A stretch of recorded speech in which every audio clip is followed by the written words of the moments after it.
Oy, bakit ka nandito? Ay, wag muna. Pero bisitahin mo na lang kami sa bagong level. Oh, anong problema? Bakit hindi mo kailangan yung tulong niya? Ang huling kailangan natin ngayon ay may nagpapangalan sa atin na nakataong kamay, ibang kamay, kung ano man.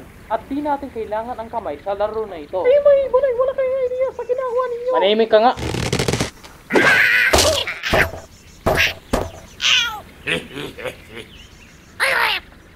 Mas okay na lumayo tayo sa gulo. Oh, tignan mo, sira ninyo bayan. Sinabi niyang tumahimik ka, kaya itigil mo na ang kolokohan. Oy guys, pwede bukas na lang. Parang tinatamad ako eh. Sige na, kikilos na ako.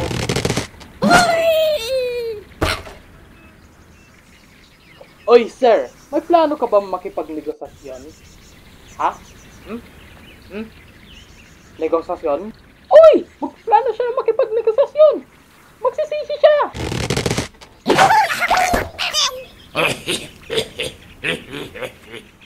Pare, yung sinasabi mo ay nakakaya at pinagbabawal. Dapat ipagbawal ka mo buhay. Di ko tinatanong na itapon mo yung brief mo. Hiniling ko ibaksak mo yung riyan. Mas ka sa tabi ko! Ay, wala kayong idea sa ginagawa ninyo!